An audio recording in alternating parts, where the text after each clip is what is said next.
Welcome to the Pillar to Post podcast, your official recap and preview show of 3Dub Wrestling. I am your host, Dewey Danielson, and today we dive deep into the fallout and the fire of Blackout Episode 1. And trust me, you're going to want to stick around because joining me today on the mic is none other than John Awesome himself.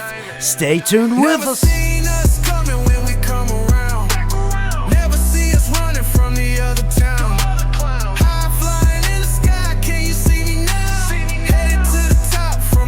That's right, guys. Welcome on back to the third episode of the Pillar to Post podcast. Of course, I am your favorite commentator, Dewey Danielson, and we are here tonight. But before we dive into the deep talks here tonight, please do us a favor and like us right here, this video. Subscribe to 3Dub Wrestling on the YouTube network and follow 3Dub Wrestling on Facebook, Instagram, and TikTok. Be sure to help 3Dub get where they're going. Every single appreciation, like, comment, all of that helps us get to the next level. So I want to thank you all, first and foremost, for doing all of that and being fans of 3Dub Wrestling. Now, guys, got a lot of things to talk about here today, as always, on the Pillar to Post, but we're going to start things out with what we've seen this past week on social media. You can't forget the general manager's Hunter Deal. His theme song was released earlier this week, The Big Deal.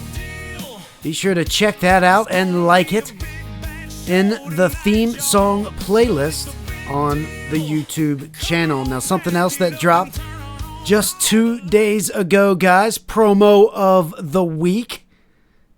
This time we are paying respects to Twan Montana, who got promo of the week this week in his promo entitled Results, in which he talked to Noah Youngblood about his upcoming match this week on Blackout, and we will talk about that later tonight. But if you haven't already, be sure to go check out Promo of the Week with Twan Montana in the promo playlist on YouTube.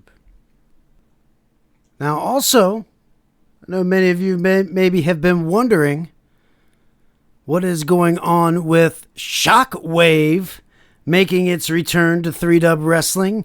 Christoph E. Tomlinson to host.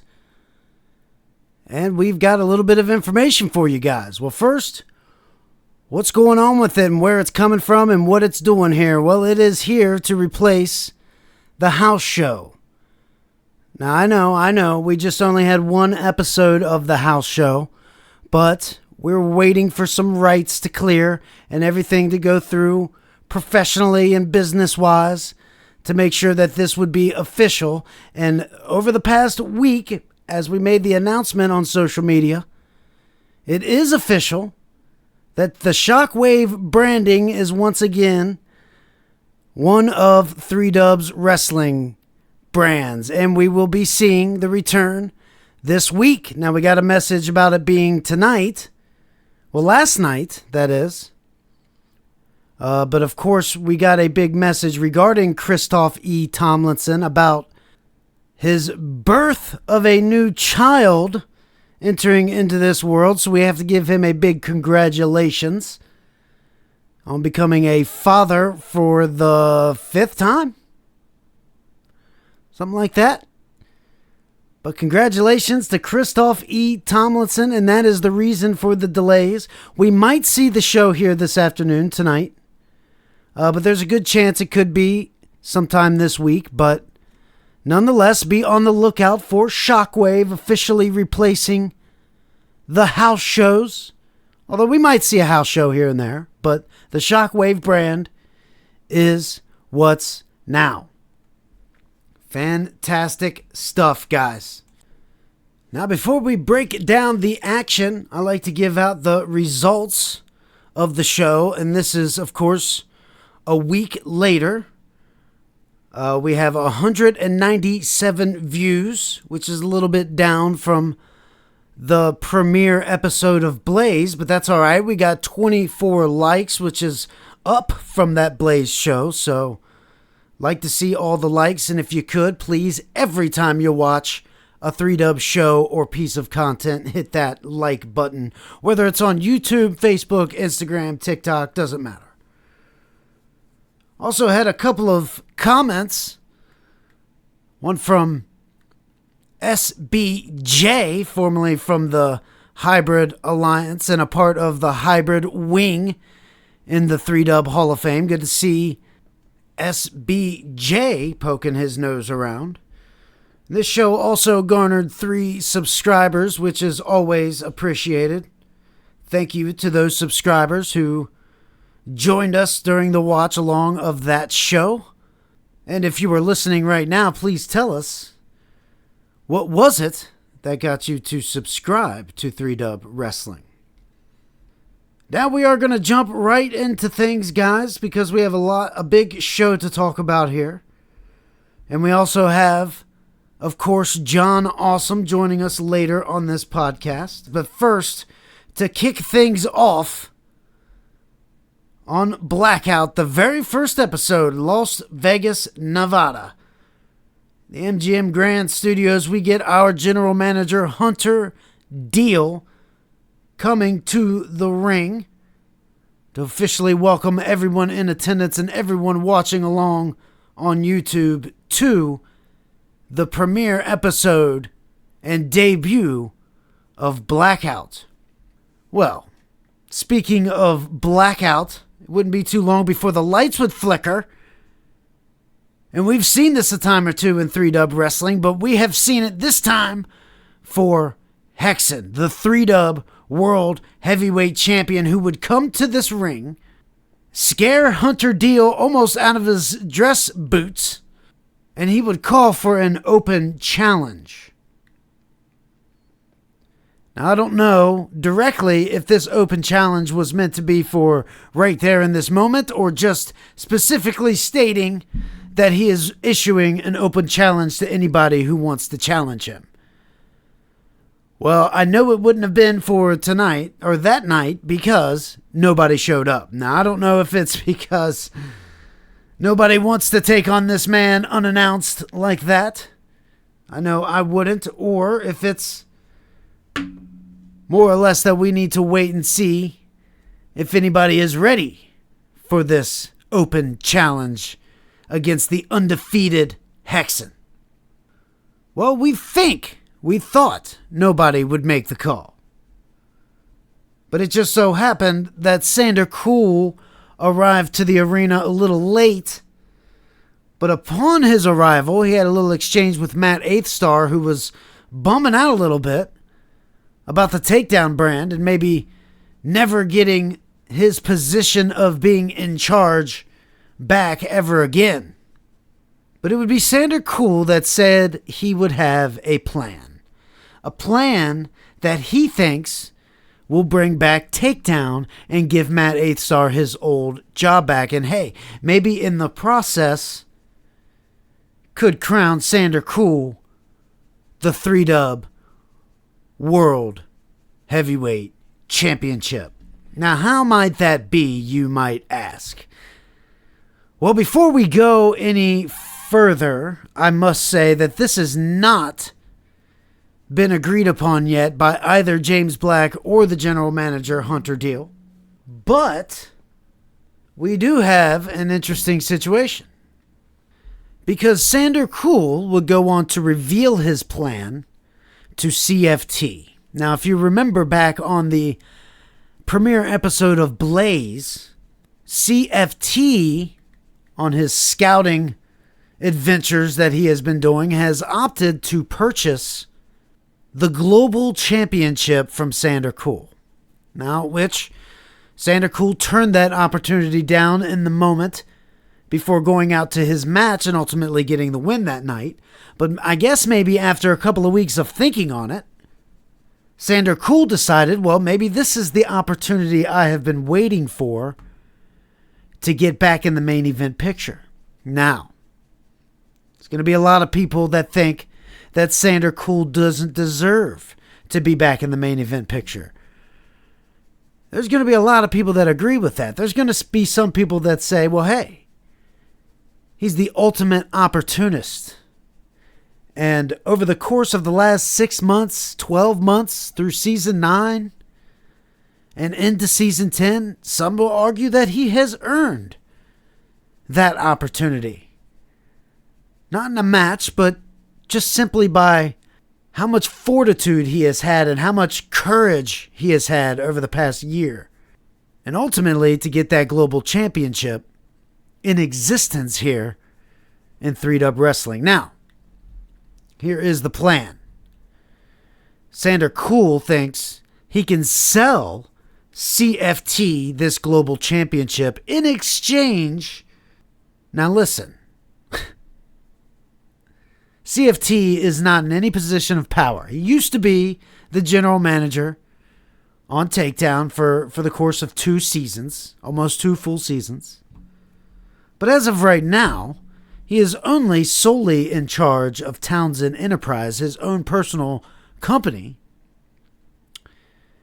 in which does not have any persuasion in what happens backstage.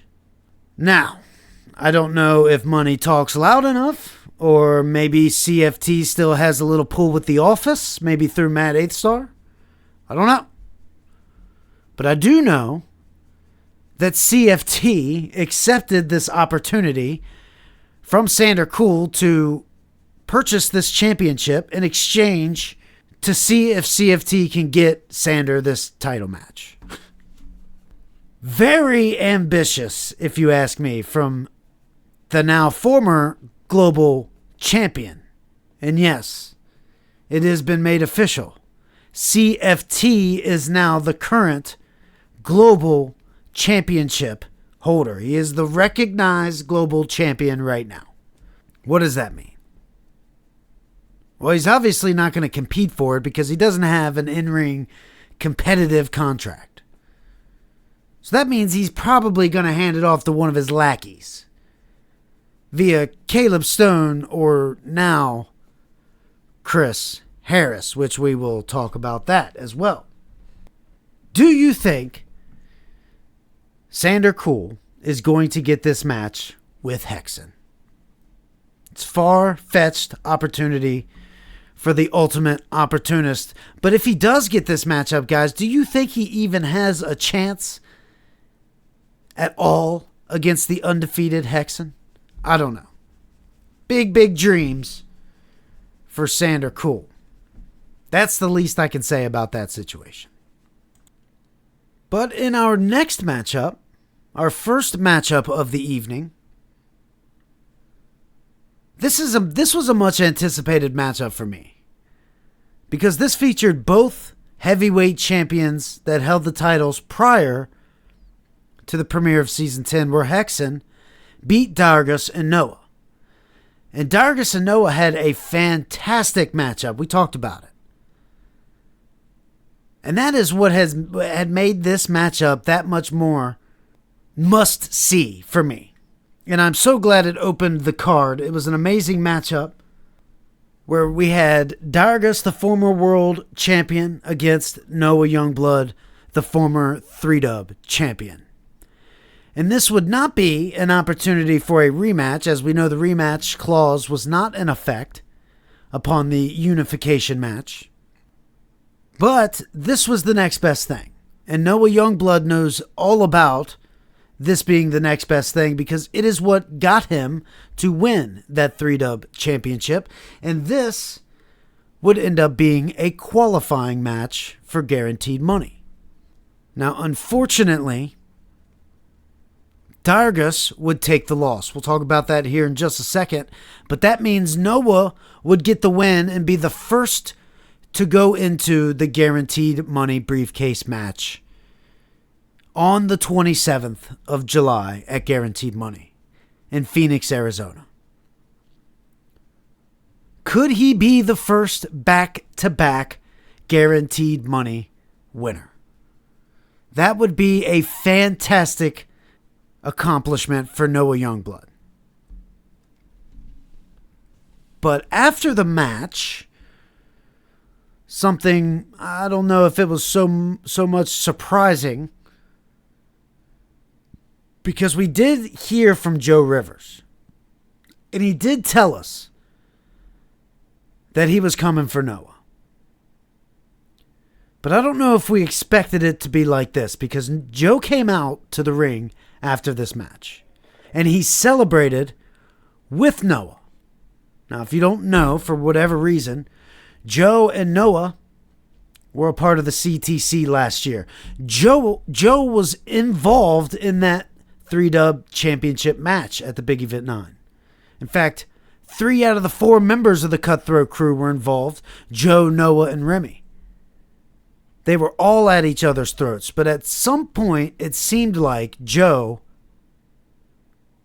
was respectively siding with Noah. Now that seems to have vanished, because after the celebration, Joe would go on to attack Noah.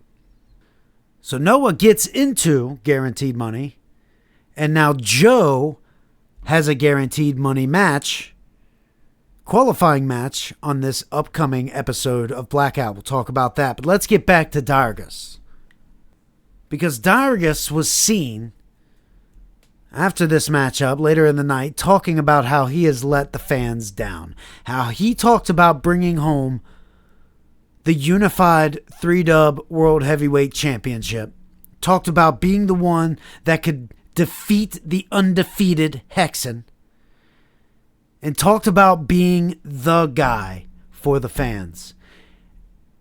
And he didn't do that. And he didn't win guaranteed money neither.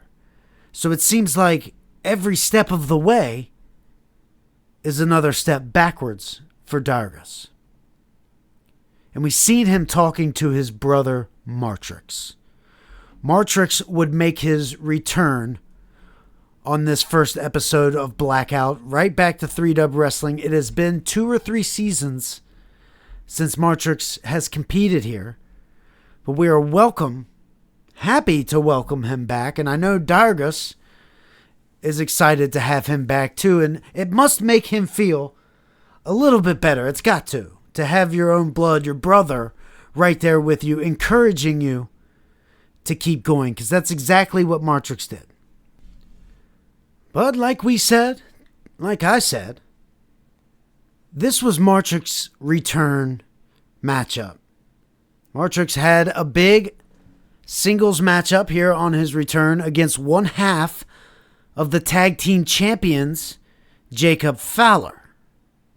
TJ Renegade got his singles match on the opening Roulette Blaze episode, and now it was the other half's turn, Jacob Fowler, and I have to say that it's almost unfair for Fowler, because he was going up against a legendary tag team competitor and singles competitor. That's something that Martrix wants to prove to everybody. He's not just a tag team specialist, he's a singles specialist. But that thought, that idea of showing these fans that he can be a singles competitor, which we know he can, but that path is going to have to maybe take a break and wait.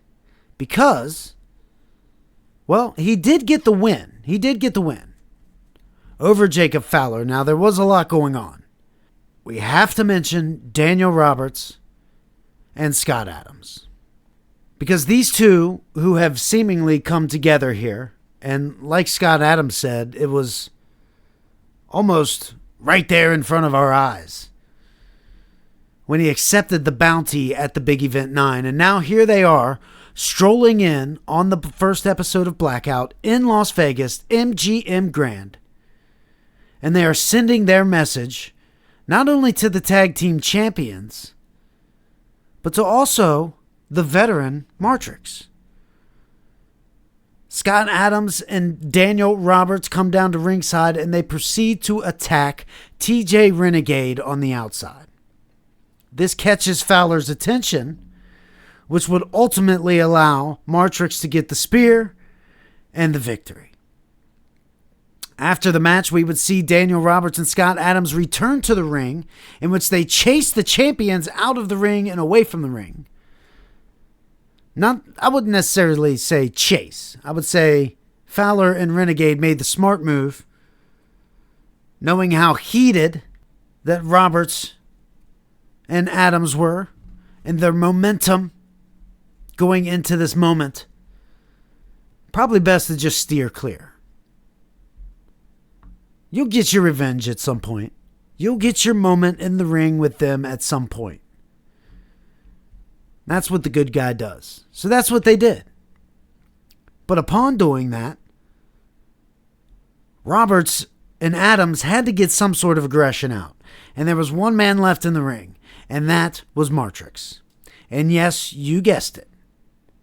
Before the British badasses could take two Martrix, here comes the former 3-dub world champion, Dargus. And he saves his brother from what could have been a vicious attack from the badass Brits. And luckily, as they're trying to get out of the ring, here comes the champions with a sneak attack from behind, a well-deserved sneak attack on Adams and Roberts. And that's how we end it. So that's why I say Martrix may have to just wait just a minute for that singles run that he's looking to have, because it looks like we're going to have ourselves a Resistance reunion. We'll get to that just a little bit later when we talk about the Blackout 2 card. Now we can move on to talk about the Monarchy. The Monarchy involved in a lot on this show. And it all started with Roscoe Wallace getting a title match against Eddie Walker. This was booked as the Big Event 9 rematch. Big opportunity for Eddie Walker, who just won a big match on the house show over Lance Hagen, to get this opportunity back. But unfortunately, it would be cut short to Eddie Walker. Now, I don't know if this would mean the detrimental end to Eddie Walker's chances at the XTV title while Roscoe Wallace holds it. But he didn't submit, and he didn't get counted 1, 2, 3 on his back.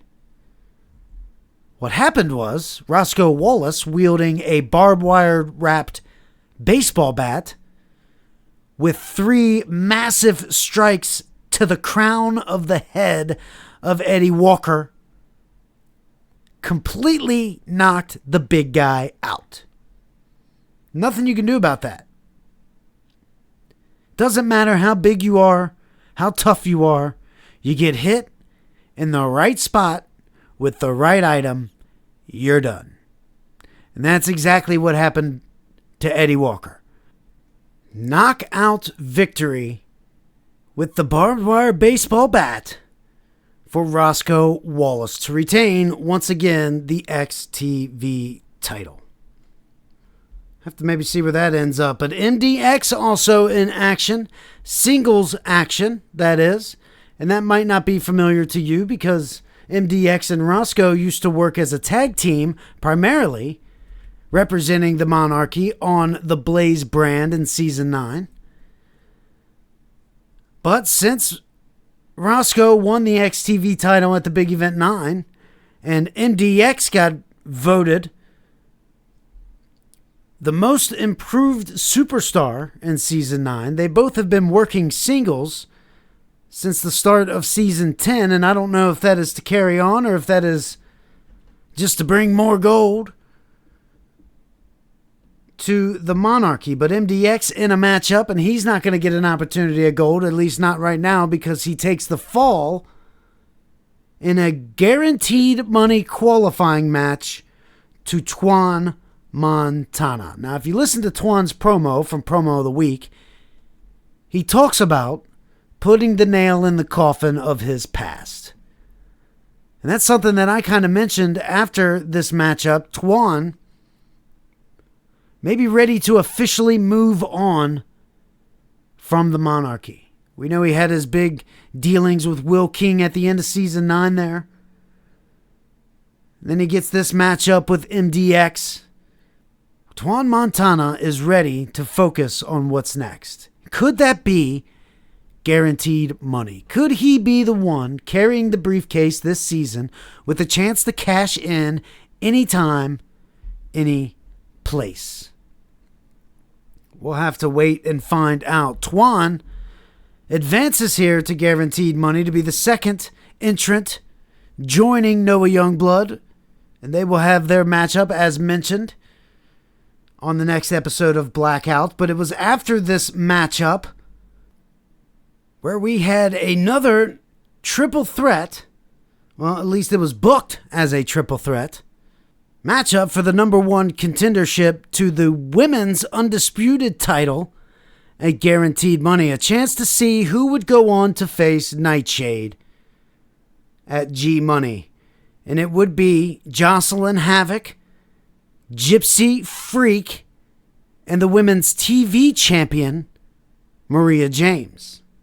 Now, of course, Maria got herself in this matchup. I think it was inevitable that Gypsy and Jocelyn would eventually be in a matchup for a chance at the title. And especially when we didn't see them get selected in the roulette on the Blaze episode, we could just feel that tension brewing between them, and we knew that was going to happen sooner or later. But the roulette would land on Maria James, the TV champion, and she would go on to beat Nightshade, which ultimately would get her added to the pool, if you will, for number one contender. And that is what we have got resulted here in this matchup. Jocelyn, Gypsy, and Maria. Well, Maria would never make it to the match, because during her entrance, she would be attacked by Cruella. Cruella has been on a mean streak so far at the start of this season 10. And it's definitely interesting because last season, primarily on the Blaze brand, but on both brands, Takedown and Blaze, we seen what was called the Foreign Alliance. And that would consist of Diana Grace, Nora Cool, Cruella, and Maria James. So it's very interesting to see the turncoat of Cruella here. And what's interesting is that we haven't heard really anything about the situation from Diana or Maria or Nora or Cruella. It's almost as if the Foreign Alliance has been abandoned within, and now Cruella is taking out her dislike on the situation that Maria James maybe has the TV title. Because we do know that Cruella is a longtime veteran, former women's champion, but never held that TV title. She'd like to get her hands on that. I can only imagine that this is what it's all about. She claims that it's not about the title, which you got to imagine a little deep-seated rivalry there between the two because of the Foreign Alliance. But it's definitely more than that. So Cruella takes out Maria. We find out that Maria injured her shoulder upon the attack, and she would not be returning to this matchup, and which would make this Jocelyn versus Gypsy for the number one contendership. And it essentially turned into a no-holds-barred match. Now, before we talk about the finish of that, I will have to say that Danny Moore showed up in the middle of this Cruella and Maria situation. And Danny looks to confront Cruella. And you can only imagine the reason why is because Danny wants a rematch from the Big Event 9. That is where Maria James took the title. Danny never got her rightful rematch. That's what she's looking for. That's what she is deserving of. And I don't think Cruella wants to have anything to do with that. She's trying to jump the line is what she's trying to do. And Danny didn't like anything about that. So she came down to confront Cruella after the attack. I don't know if she was looking to save Maria or just to make the statement that I'm next, not you. But then them two started to brawl, and it would take security to separate them. But then we would go back to the matchup, Jocelyn and Gypsy, and they would have a fantastic match, guys. And then it would come down to sort of an interesting finish. At the same exact time, Gypsy has a submission hold, a triangle lock, on Jocelyn, and Gypsy's shoulders are bridged onto the mat. And the referee sees this, and he starts to count. 1, 2, 3. And upon slapping his hand down for the 3 count to officially end the match, at the same exact time, it is seen Jocelyn tapping on the side of Gypsy's leg. It is a pinfall submission victory. It is a no contest. Neither superstar wins. So that leads you to wonder, well, who is going to be the opponent for Nightshade at Guaranteed Money? Well, we'll get to that when we talk about the next card. But before we do that, we still had 2 big moments left on this show. First, the sit-down interview with John Awesome, Chris Harris, and our president, James Black.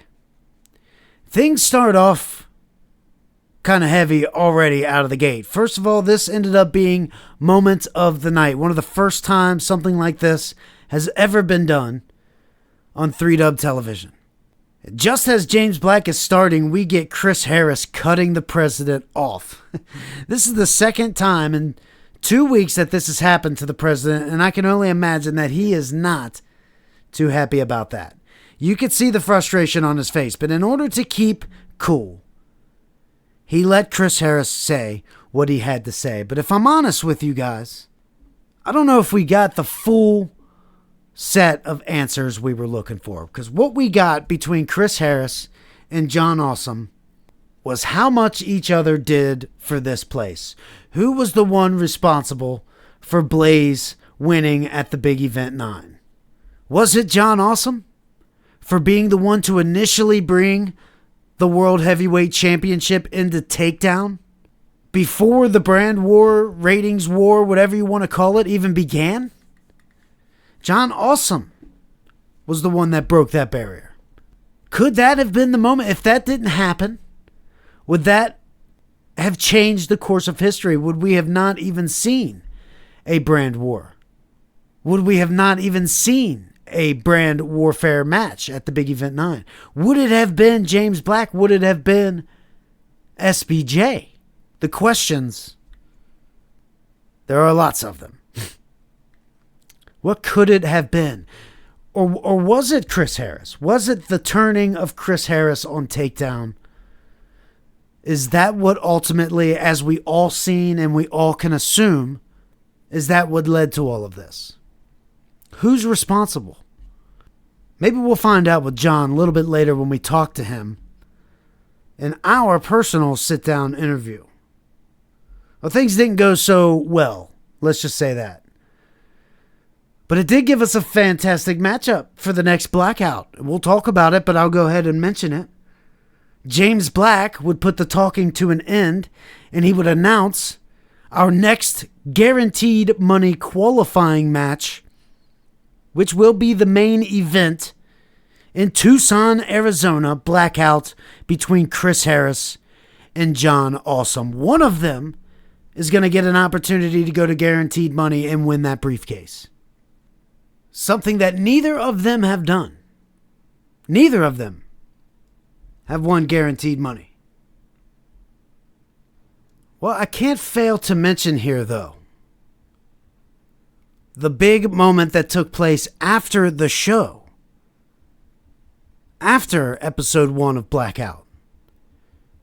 And that is a little meeting backstage between CFT and Chris Harris. And if you've been watching the show, you know that CFT has been on the scouting report. He's tried to get, of course, the global championship from Sander, which he succeeded at. He's tried to get Will King to convert on over to CFT's Townsend Enterprise, which he has not been successful at yet. Will King, the last thing that Will King said about it was that he'll know when his phone rings. That only tells me that maybe Will King is considering this.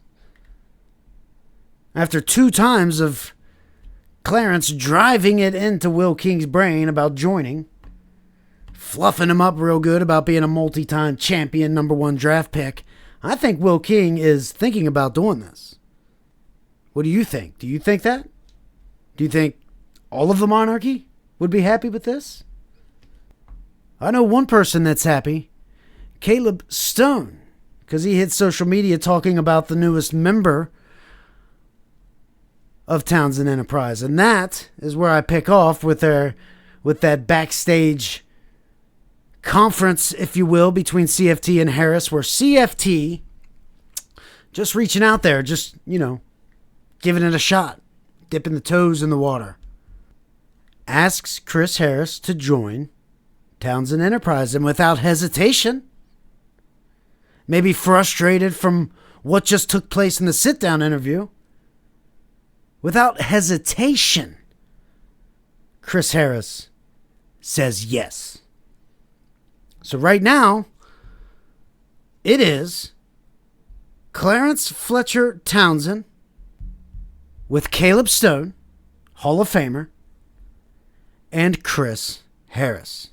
That's big news, guys. That's big news. Well, that leads us to our main event of the evening. Mason and Conley, Part 2. This time, not for the International Championship, but also a guaranteed money qualifying match.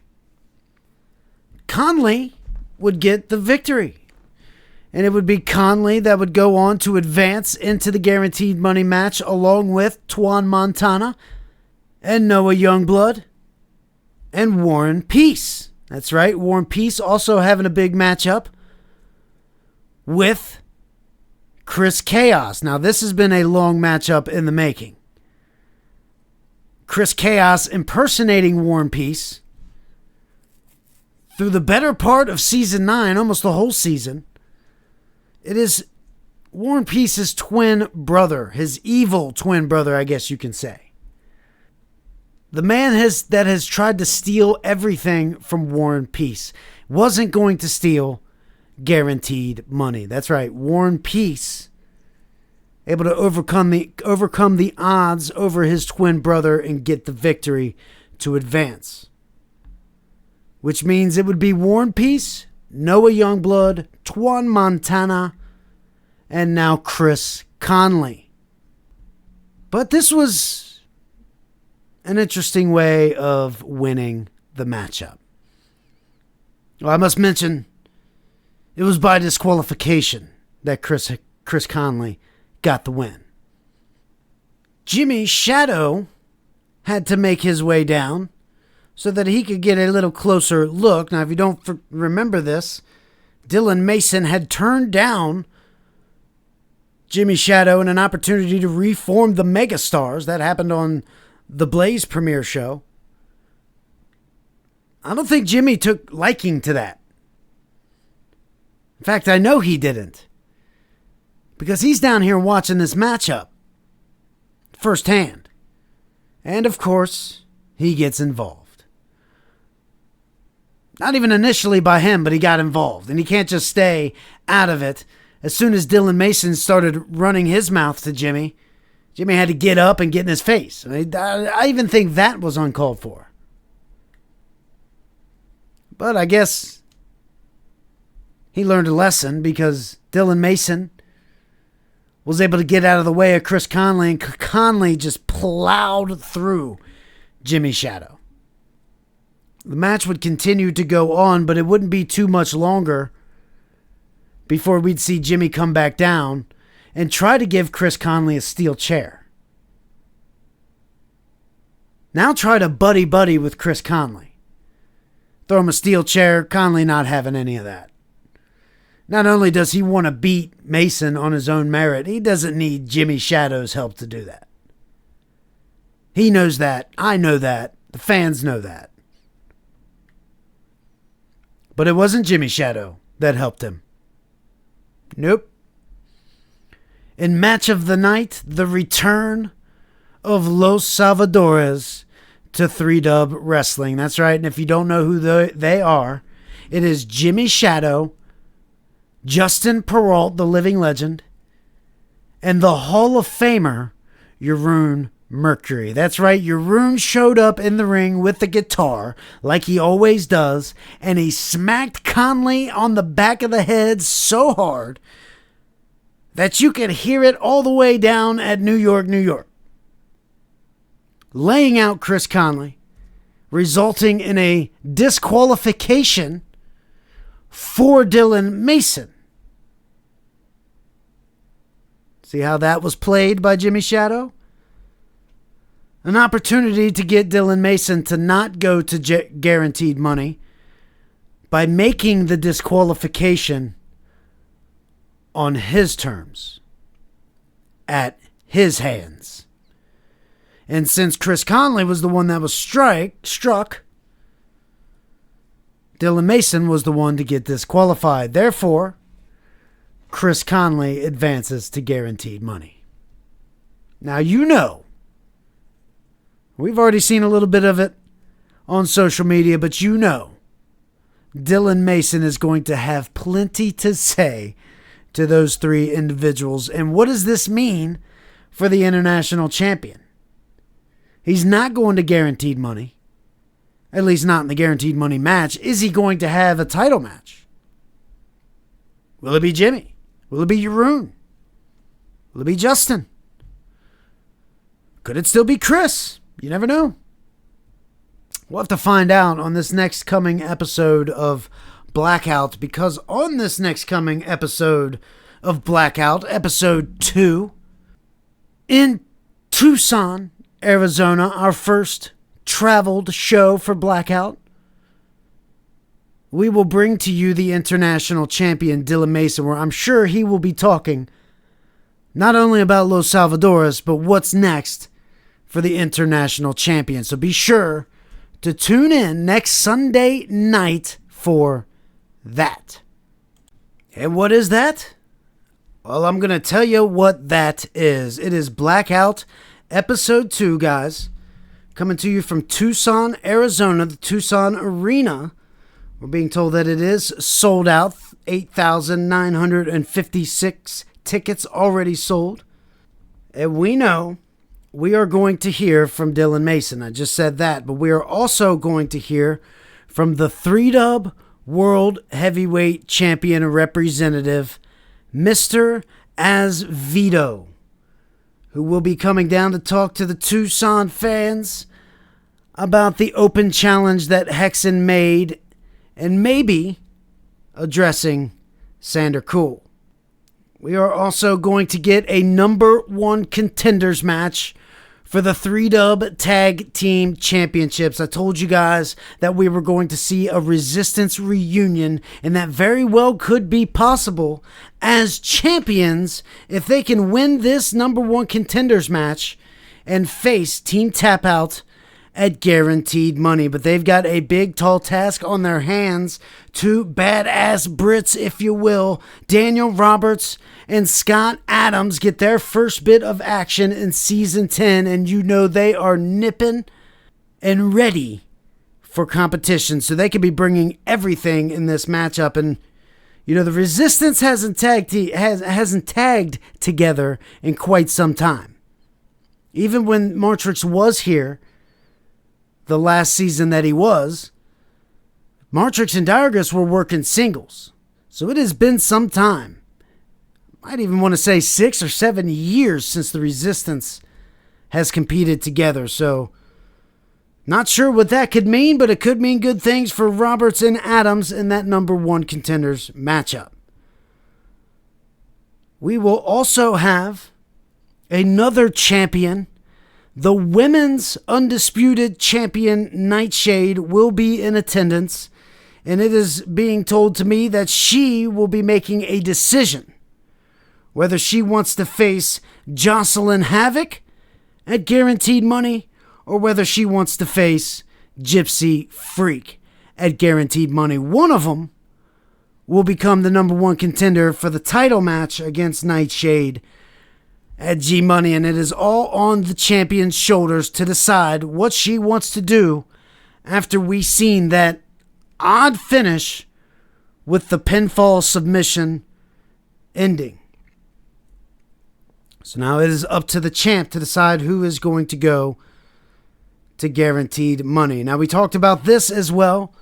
Twan Montana already announced for Guaranteed Money ladder match, as well as Noah Youngblood. They both will be going at it, and this is somewhat of a long-term rivalry, if you will, because this all started way back at the beginning of Season 9 when CTC would drum up a rivalry with Twan Montana and then who would become his tag team champion partner, if you will, Chris Conley. So this rivalry between Noah and Twan has been building for a while. Now, Twan talked about putting his past in the past, and he was talking about the monarchy when he was mentioning that. But this is something else that has been a part of Twan's past that has derailed him from bigger opportunities in the past. And one of those opportunities would be Guaranteed Money in Season 9, when he had his fingertips on the briefcase. And it would be Noah that would climb over top of him to steal it away.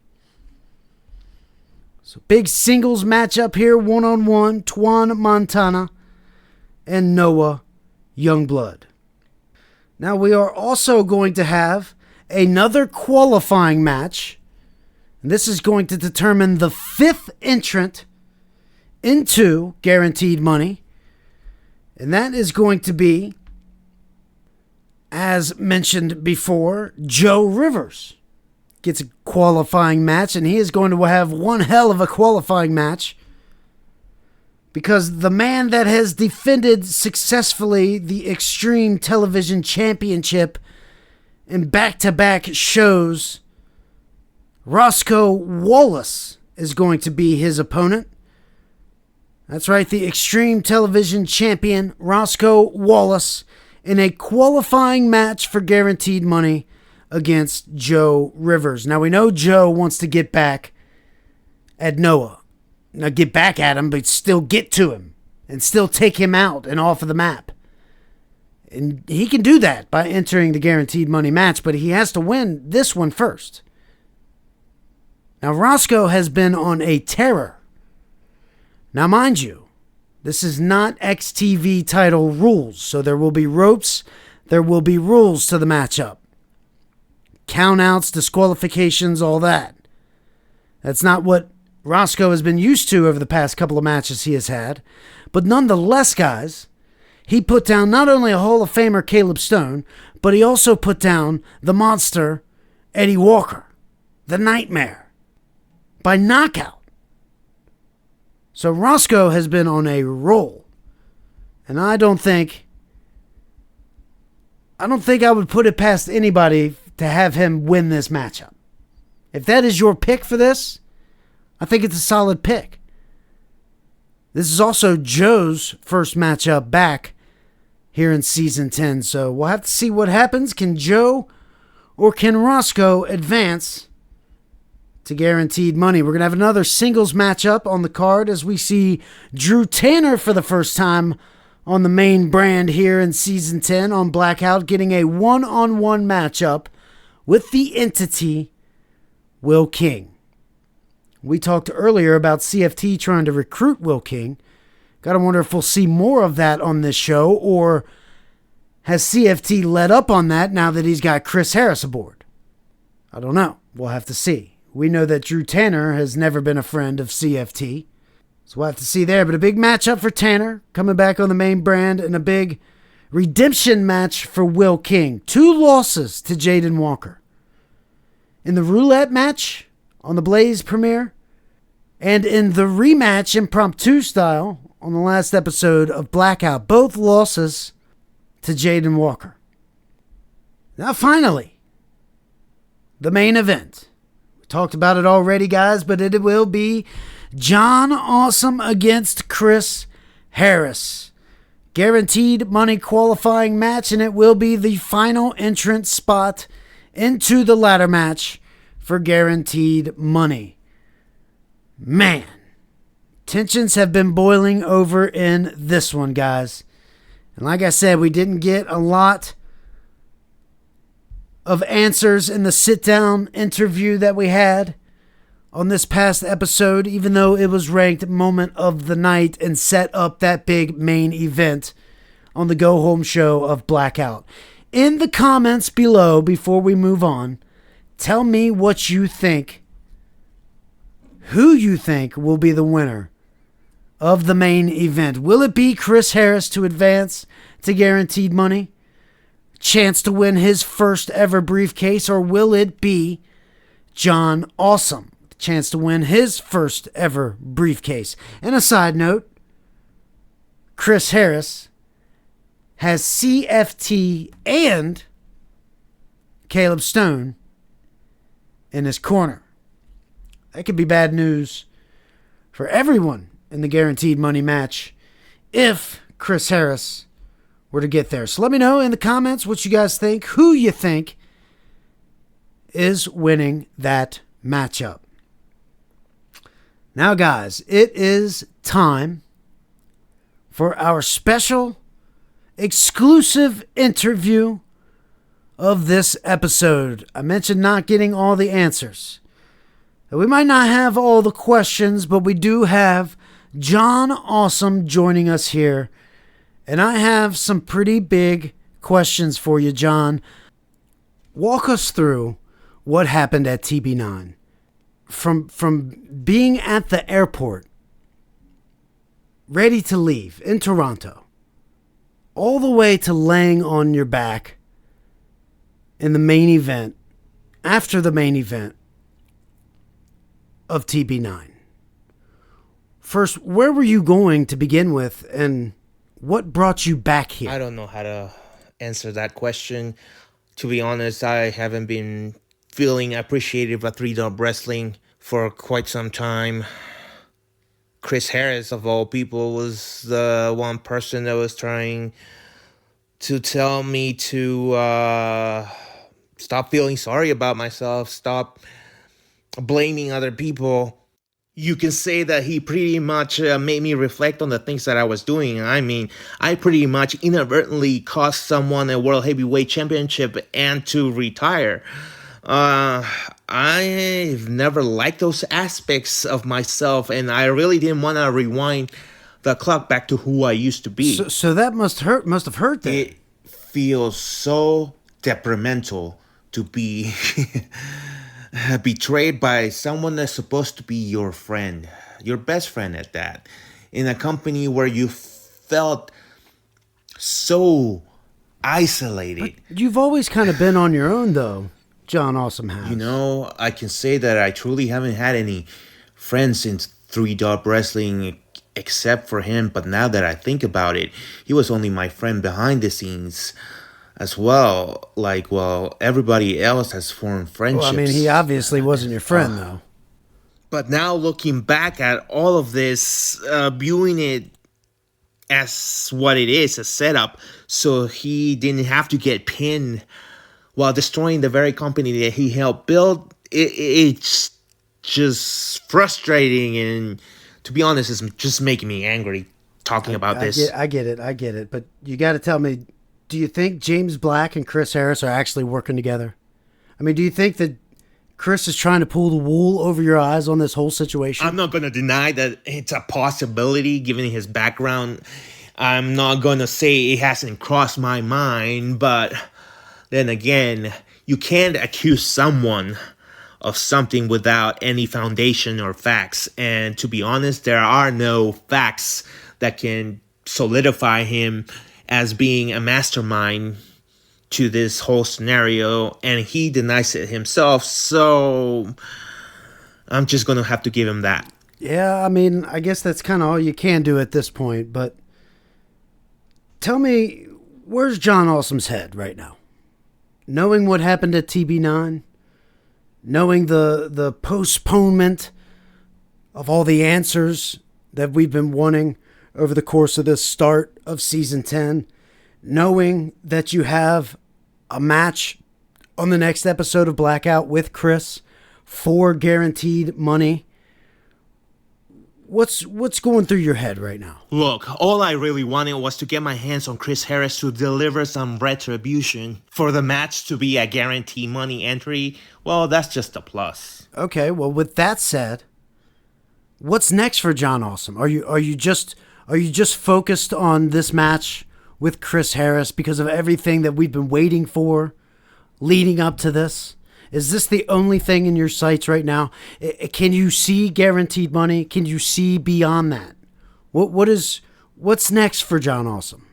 Well, I think right now I should be focusing on the now, not on what's next. But given that this is an entry for guarantee money, I guess you could say what's next is the World Heavyweight Championship. Of course.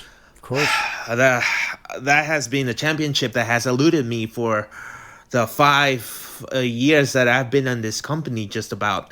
But you also got to win the briefcase. So yeah, that would have to be next.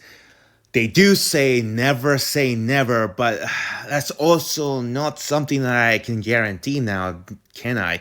I can have the confidence of the world and lie to myself, lie to the audience, and tell them that that's going to be, but I am a realist. And as a realist, I have to say that's what I want. That's where I want to be. And you bet I'm going to work my ass to get it. But I have to set an example to those that look up to me, to maybe those kids that will become future wrestlers. Do the work. Don't expect anything handed to you. And that's how you avoid disappointment. Do not expect anything. Good words of encouragement from John. That's really all I have to say. Oh, okay. Well, I guess... Okay. John just got up and left, so I guess that will conclude our interview here with John Awesome. Not really looking too far ahead because he's got a lot on his plate coming up.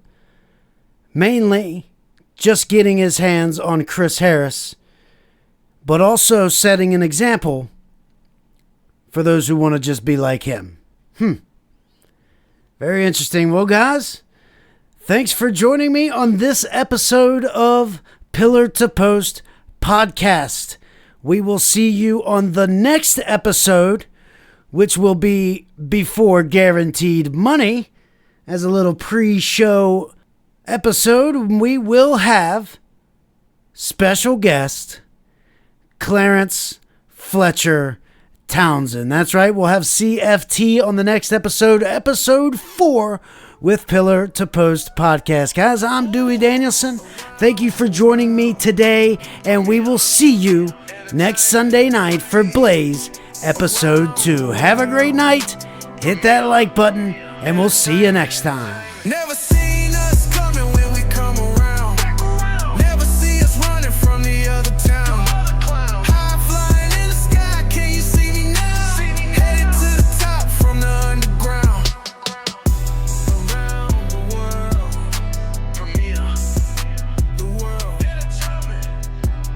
Around the world, from here, the world. Check the resume. Competition's on the table, that was yesterday.